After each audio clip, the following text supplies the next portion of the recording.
So welcome guys, welcome to card paw YouTube channel. जहाँ पे आज की वीडियो में आप लोग जानने वाले हो कि बैंक ऑफ बड़ौदा जिसके बारे में हम लोग जो है पिछले टाइम से काफ़ी बात कर रहे हैं। जैसे कि मैंने आपको बताया पर्सनल लोन, करेंट अकाउंट, आप लोग जो है अपना मुद्रा लोन कैसे अप्लाई कर सकते हो। तो इसी के तहत जो है एक और सवाल आता है कि जो एमएसएमई के अंदर जितने भी आते हैं बिजनेस, हालांकि एमएसएमई के अंदर आपका जो है मुद्रा लोन तो आता ही है, लेकिन एमएसएमई के अंदर और भी बहुत सारे बिजनेस आते हैं। और उसका जो लोन अमाउंट है, ज़रूरी नहीं है कि मुद्रा लोन की तरह आपको सिर्फ 10 लाख रुपीज़ तक का ही लोन मिल जाएगा। यहाँ पे 2 करोड़ 5 करोड़ तक का भी जो लोन आपको जो है एमएसएमई के अंदर देखने को मिलता है। तो बात ये आती है कि अगर आपका बिजनेस भी इसी कैटेगरी में आता है जहाँ पे आपको जो है इतने हाईएस्ट अमाउंट तक के लोन आपको देखने को मिल सकते हैं और आप इसको सिंपल तरीके से पा सकते हैं, तो बात ये आती है कि आप इस लोन को अप्लाई कैसे करेंगे। तो जैसे कि आप अपने मोबाइल स्क्रीन पर देख सकते हो कि अभी हम जो है बैंक ऑफ बड़ौदा की ऑफिशियल वेबसाइट पर हैं और हम लोग डिजिटल एमएसएमई लोन पर हैं। अब नाम से ही है कि ये डिजिटल एमएसएमई लोन है, तो इसका मतलब ये जो है आप इसको ऑनलाइन भी अप्लाई कर सकते हो। और मेरे हिसाब से ऑनलाइन अप्लाई करना भी ज़्यादा इजी रहेगा अगर आपका यहाँ पे अकाउंट है, या फिर अगर आप जो है बैंक ऑफ बड़ौदा का अगर बीओबी वर्ल्ड एप्लीकेशन या बीओबी वर्ल्ड इंटरनेट एप्लीकेशन आपके पास जो है, या फिर बैंक ऑफ बड़ौदा की वेबसाइट से भी।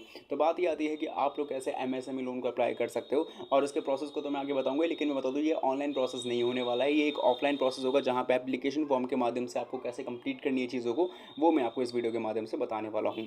तो वीडियो का एंड तक वॉच करते रहना बिना इस वीडियो को स्किप किए हुए, और साथ में पूरे प्रोसेस को जानने के लिए वीडियो को साथ ही साथ फॉलो भी जरूर करें। वीडियो को शुरू करने से पहले इस वीडियो के बारे में जो भी आपकी छोटी मोटी राय है वो कमेंट्स में लिख के जरूर बताएं। साथ में वीडियो को लाइक भी करें, शेयर भी करें, एंड चैनल को सब्सक्राइब कर ले कार्ड पाओ चैनल को, क्योंकि ऐसी वीडियोस आपको रोजाना बेसिस पे यहाँ देखने को मिलती रहती है। शुरू करते हैं वीडियो को और बात करते हैं यहाँ स्टेप्स इन प्रोसेस की। तो वीडियो है, वीडियो जैसे चाहिए होता है टाइटल, जैसे आप टाइटल पे टैप करोगे डिस्क्रिप्शन बॉक्स खुलेगा, इसके अंदर आपको मिलती है वेबसाइट लिंक, जिस पर सिंपली आपको कर देना है यहाँ पे क्लिक। इसी वेबसाइट लिंक पे आप क्लिक करोगे आपके सामने लोन पाओ डॉट इन की ऑफिशियल वेबसाइट खुल जाएगी। अब जब लोन पाओ डॉट इन की साइट खुल जाएगी तो यहाँ पे आपके सामने जो है पूरी तरीके से ये फाइनेंशियल वेबसाइट एक तरीके की, जो कि फाइनेंशियल पूरी की पूरी जो है आपको बैंकिंग एंड फाइनेंस रिलेटेड चीज़ देखने को मिलती है। तो कोई भी बैंक यहाँ पे चाहे वो आपको लोन दे, चाहे सर्विस प्रोवाइड करे, चाहे कोई प्रोडक्ट स्कीम है या फिर डिपॉजिट प्रोडक्ट्स है, कुछ भी है, यहाँ पे आपको सिंपल तरीके से उसकी पूरी इन्फॉर्मेशन देखने को मिलेगी कि उसको आवेदन कैसे करना है, या अगर वो एक अकाउंट है उसको ओपन कैसे करना है, या फिर उसको लोन है तो उसको अप्लाई कैसे करना है। ठीक है। अब ऐसे केस में यहाँ पे सबसे पहले आपको मेन्यू बार के ऑप्शन में जाना चाहिए। यहाँ पे आपको एमएसएमई लोन का ऑप्शन देखने को मिलेगा, इस पर सिंपली आपको टैप करना है। तो इसके अंदर जो भी आपको बैंक एमएसएमई लोन प्रोवाइड करवाता है, जैसे कि central bank of India, Punjab and Sind bank है, बैंक ऑफ बड़ौदा, पीएमईजी भी है, वैसे ही बहुत सारे आपको जो है नाम और उस बैंक के नाम और साथ ही में वो कौन सा लोन प्रोवाइड करवा रहा है उसकी लिस्ट देखने को मिल जाएगा।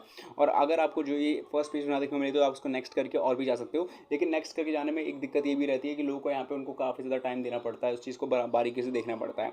तो अगर आपको अपना टाइम सेव करना है, मेन्यू बार के ऑप्शन में आपको जाना है और जाने के साथ ही आपको सर्च के ऑप्शन में टैप कर देना है। सर्च के ऑप्शन में जाना है और यहाँ पे आपको, क्योंकि बैंक ऑफ बड़ौदा से बड़ौदा एमएसएमई लोन लेना है, तो आपको बड़ौदा एमएसएमई डाल के सिंपली सर्च करना है और आप लोग सामने आर्टिकल मिलेगा कि बैंक ऑफ बड़ौदा से एमएसएमई लोन अप्लाई कैसे करें। नॉर्मली आर्टिकल है, इस आर्टिकल पर टैप करोगे आपका आर्टिकल आपके सामने पूरा खुल जाएगा, जहाँ पे आपको पूरी जानकारी मिल जाएगी कि यहाँ पे जो आपको लोन है वो किस बेस पे देखने को मिलेगा, क्या क्या फ़ायदा होता है, कौन कौन एलिजिबल है इस लोन को लेने के लिए, वो सभी बातें जो आपको जाननी है वो पूरी तरीके से आपको देखने को मिल जाएगी bank of Baroda MSME loan से रिलेटेड। तो आप इसको पूरा पढ़ सकते हो। और पढ़ने के साथ यहाँ पे बात एक और चीज़ क्या आ जाती है कि यहाँ पे अगर जो है जानकारी अगर हमें हमारी भाषा में नहीं मिलेगी तो हम तो समझ ही नहीं पाएंगे, तो ऐसा कुछ भी नहीं है। यहाँ पे आप इसको इंग्लिश सहित और भी हिंदी जैसे और भी रीजनल लैंग्वेजेस में जो है ट्रांसलेट कर सकते हो। ठीक है। पूरी जानकारी है जहाँ पे आपको बताया जाएगा अमाउंट, आपका एलिजिबिलिटी, आपका डॉक्यूमेंटेशन, वो सारी जानकारी इसके अंदर आपको मिल जाएगी। जानकारी पढ़ने के बाद बात आती है लोन को अप्लाई करने की, तो यहाँ पे विजिट का लिंक है, जिस विजिट के लिंक पे आपको सिंपली कर देना है क्लिक, जो सीधा आपको जो है रीडायरेक्ट कर देगा बैंक ऑफ बड़ौदा के बिजनेस लोन के, या फिर कह सकते हो कि डिजिटल एमएसएमई लोन के ऑफिशियल वेब पेज पे। अब यहाँ आने के साथ ही यहाँ पे सबसे पहले एक चीज़ बताई जाती है कि यहाँ पे एलिजिबल बोरोवर्स कौन कौन से हैं, और एक बात बताया जा रहा है कि यहाँ पे अगर आपको ऑनलाइन अप्लाई करना है एमएसएमई लोन को तो ये बीओबी वर्ल्ड इंटरनेट पे अवेलेबल है और बैंक ऑफ बड़ौदा की वेबसाइट पे भी एलिजिबल। अगर हम बोरोवर्स की बात करते हैं तो यहाँ पे आप देख सकते हो कि सिंपल तरीके से नोटिफाइड ये आता है कि यहाँ पे micro small and medium enterprise जो भी यहाँ पे जो इस टाइप के बिजनेस के अंदर है, माइक्रो में है, स्मॉल मीडियम इंटरप्राइज में है, वो सिंपल तरीके से इस लोन को अप्लाई कर सकते हैं। अब माइक्रो इंटरप्राइज की यहाँ तक हम बात करते हैं तो वो देखो, the investment in plant and machinery equipment does not exceed 1 crore rupees and turnover does not exceed 5 crore rupees, वो एलिजिबल है। ठीक है। इस तरीके से स्मॉल इंटरप्राइज के बारे में बात की गई और मीडियम इंटरप्राइज के बारे में भी बात की गई है। अब ये चीज़ हो जाने के बाद बात आती है कि अमाउंट ऑफ एक्सिस्टेंस क्या है। तो यहाँ पे आपको जो लोन अमाउंट है वो 5 करोड़ तक का मैक्सिमम मिलेगा और मिनिमम मिलेगा 10 लाख रुपये तक का लोन। तो जहाँ पे आपका मुद्रा लोन खत्म होता है वहाँ से इनका मिनिमम अमाउंट शुरू होता है। इसके अलावा यहाँ पे आप देखोगे तो यहाँ पे जो purpose of assistance, nature of assistance है, वो आपको working capital fund based facility के तौर पर देखने को मिल जाती है। इंटरेस्ट रेट जो कि आपके मन में सवाल आ रहा होगा, तो ये हमेशा बैंकिंग पॉलिसीज़ पे डिपेंड करता है और ये सारी चीज़ें जो है बैंक और आरबीआई के हिसाब से डिसाइड होती है चीज़ें। इसके अलावा और भी टर्म्स एंड कंडीशन चीज़ें जिसको आप पढ़ सकते हो, ठीक है, और भी बहुत सारी जानकारी है जिसको आप कंप्लीट भी कर सकते हो। तो अब बारी आती है कि उसको अप्लाई करना कैसे है। तो देखो, सबसे पहले बड़ी चीज़ तो ये है कि टर्म्स एंड कंडीशन के अंदर आपको बहुत सारी चीज़ें लिखी हुई देखने को मिल जाएगी कि यहाँ पे आपके पास क्या क्या चीज़ें होनी चाहिए। अगर आप इसको ऑनलाइन अप्लाई करते हो तो यहाँ पे आपके पास एक वैलिड मोबाइल नंबर होना चाहिए और ईमेल आईडी होना चाहिए। और ये ज़रूरी नहीं कि ऑनलाइन के लिए ही है, यहाँ पे आप एप्लीकेशन फॉर्म के थ्रू भी कंप्लीट करोगे तो उसके लिए भी इस केस में ये होना चाहिए। पैन कार्ड डिटेल्स होनी चाहिए, जीएसटी नंबर, यूज़र नेम होना चाहिए, जीएसटी एन यूज़र नेम होना चाहिए, और आपका जो है पैन कार्ड जीएसटी के नंबर आईएन के साथ में रजिस्टर्ड होना भी चाहिए। आपने देखा होगा कई बार जब हम लोग मुद्रा लोन भी अप्लाई करते हैं तो उसमें बताता है कि आपका जो जीएसटी आईएन पैन कार्ड से लिंक है या नहीं है, वो खुद ही फैच कर लेता है। इसी तरीके से मोबाइल नंबर जो है वो भी जीएसटी आईएन से जो है लिंक या रजिस्टर्ड होना चाहिए। लेटेस्ट ITR 356 डाउनलोड होना चाहिए आपके साथ में, और जो किस फॉर्मेट में वो आप देख सकते हो। लेटेस्ट 6 महीने की बैंक स्टेटमेंट होनी चाहिए, और साथ ही में यहाँ पे बिजनेस रजिस्ट्रेशन डिटेल जैसे कि उद्यम रजिस्ट्रेशन नंबर या उद्यम रजिस्ट्रेशन सर्टिफिकेट या डिटेल्स वो होनी चाहिए। KYC details of business and business promoters, partner, proprietors देख सकते हो, और रिलेटेड पार्टी इफ एनी, और एक्जिस्टिंग लोन अगर आपने लिया है तो उसके डिटेल्स भी देख सकते हो। टेन्योर की यहाँ तक हम बात करते हैं तो 12 महीने सब्जेक्ट टू एनुअल रिव्यू है। तो मेन चीज़ें मैंने आपको बता दी है जो कि एक मोस्ट इंपॉर्टेंट सेगमेंट है। और यहाँ पे बात आती है एप्लीकेशन फॉर्म की, और जहाँ तक हम बात करते हैं यहाँ पे MSME लोन के एप्लीकेशन फॉर्म की, तो आप देख सकते हो हालांकि ये पूरे 5 करोड़ रुपीज़ तक का तो एप्लीकेशन फॉर्म नहीं है, ये देख सकते हो बैंक ऑफ बड़ौदा है। और यहाँ पे application form for MSME loan up to 200 lakhs। तो आपको समझ में आ गया होगा कि कितने करोड़ की बात की जा रही है। अप टू 2 करोड़ तक की मेरे हिसाब से है, क्योंकि 100 lakhs इज इक्वल टू मेरे हिसाब से 1 करोड़ होता है, तो आपके हिसाब से 200 lakhs 2 करोड़ है। अब यहाँ पे 2 करोड़ अप टू आपको लोन मिल जाएगा, और इतना भी अमाउंट बहुत ज़्यादा इनफ है उन लोगों के लिए जो कि मैक्सिमम एलिजिबिलिटी के अंदर आते हैं। तो अब बारी आती है इसको फॉर्म को फिलअप करना कैसे होगा। देखो, मैंने ऑनलाइन वाला बता रखा है, ऑनलाइन करना आपके लिए काफ़ी आसान है। बस आपके पास जो है अप्लाई नाउ पे जाना होगा, वहाँ पे एप्लीकेशन फॉर्म को सबमिट करना होगा, ट्रैक स्टेटस कर सकते हो, उसके बाद आपसे एग्जैक्टिव बात करेंगे ही, रेफरेंस नंबर वगैरह आपको मिल ही जाएगा, ठीक है। आप चाहो तो BOB वर्ल्ड या BOB वर्ल्ड BOB मतलब वर्ल्ड इंटरनेट से भी जो है एक एप्लीकेशन है उनका शायद, या वेबसाइट से भी जाके जो है अप्लाई कर सकते हो।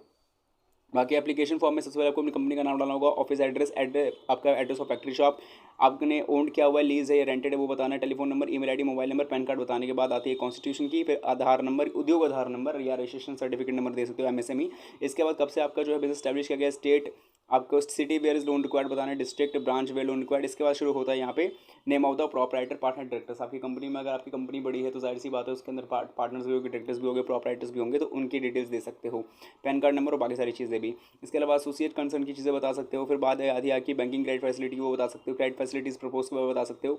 इसके बाद अगर आपको टर्म लोन की ज़रूरत है तो किस केस में चाहिए, आपके मशीन का नाम क्या है, कौन सी मशीन है वो, कौन सी वो इक्विपमेंट्स आ रहे हैं, वो किस पर्पज़ के लिए है, कितने यूनिट में मंगवा रहे हो, कौन से सप्लायर से मंगवा रहे हो, उसकी टोटल मशीन कॉस्ट कितनी होगी, कंट्रीब्यूशन कितना होगा प्रमोटर्स पे, और लोन कितना रिक्वायर्ड चाहिए। इसी तरीके से आपके जो है यहाँ पे आपके वर्किंग कैपिटल फाइनेंस की भी डिटेल्स अगर पूछी जाएगी अगर आपको चाहिए तो।